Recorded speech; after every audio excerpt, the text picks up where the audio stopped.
हमारे जीवन में अनेकों पल आते हैं और हमें लगता है, बहुत सारे लोग आप आए होंगे कि मेरा बिजनेस अच्छा नहीं चल रहा है, किसी की लेग नहीं चल रही है, मेरा जीवन तो गांव में पैदा हुआ, मैं गरीब घर में पैदा हुआ और मेरे बच्चे तो उतने काबिल नहीं हैं, मेरा परिवार में तो उतनी हैसियत नहीं है, अच्छी गाड़ी नहीं है, अच्छा घर नहीं है, अच्छी सुविधाएं नहीं है, मुझे तो अच्छे स्कूल में पढ़ने का मौका नहीं मिला, मेरे को अच्छी नौकरी नहीं मिली।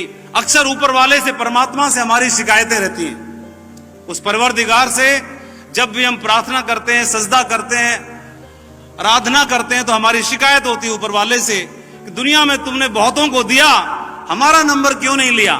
अक्सर ये शिकायत रहती है। और ऐसी ही शिकायत एक दिन एक व्यक्ति को हो गई। लगभग 50 साल की उम्र थी और उसे शिकायत हो गई। उसे शिकायत इस बात की थी, उसकी शिकायत की वजह से उसकी पत्नी ने एक मनोचिकित्सक से और उसका एक अपॉइंटमेंट सेट किया मिलने के लिए। जब उसके पास गया तो मनोचिकित्सक ने उससे काउंसलिंग करना शुरू किया और पूछा, वाइफ को बाहर कर दिया और उससे पूछा, जी आप बताइए।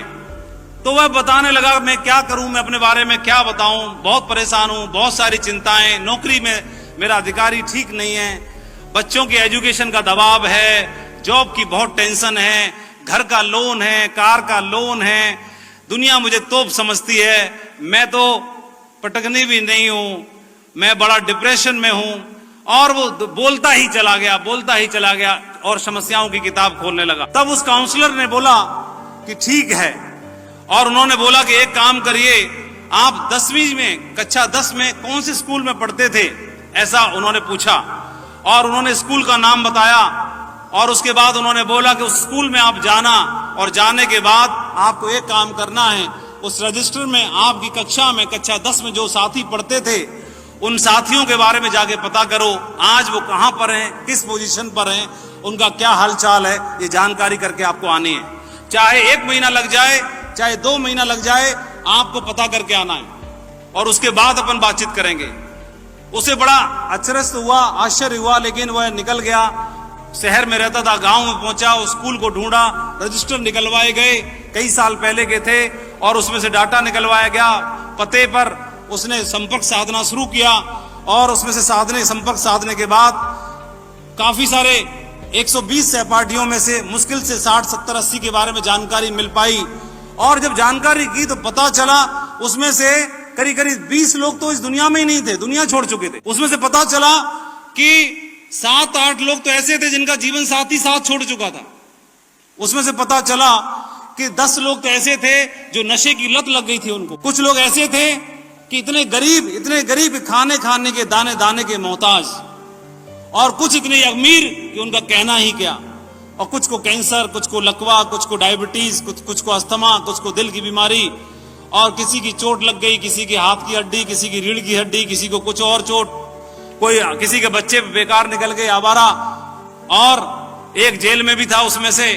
और जैसे ही उनके साथियों के बारे में पता किया और वह दंडवत हो गया और ऊपर वाले को बोलने लगा, हे मेरे मालिक, आपने मेरे ऊपर कितनी मेहर की, कितना भाग्यशाली बनाया, मेरा जीवन तो लाखों करोड़ों में इतना भाग्यशाली बनाया, आपने किस कदर मेरे जीवन में खुशियां दी, तरक्की दी, आशीर्वाद दिया, ब्लेसिंग्स दी। तब एहसास होता है कि ऊपर वाले की कितनी कृपा है हम सब के ऊपर। तब एहसास हुआ। तो जहां से शुरू किया, हमको ऊपर वाले ने वह दिया जो लाखों को नहीं दिया, वह दिया। उन जो दिया उसके लिए ऊपर वाले का हर श्वास में, हर बार शुक्रिया, जितना भी अदा किया जाए उतना कम, हर चीज के लिए। और जो नहीं दिया उसके लिए उसने हमको काबिल बना दिया, इस बात के लिए बना दिया कि तुम भी तो कुछ इतिहास लिखो, तुम भी तो कुछ अपना नाम बनाओ, तुम भी तो कुछ ऐसा रोल अदा करके आओ कि तुम रहो तो भी जय जयकार हो और ना रहो तो भी जय जयकार हो।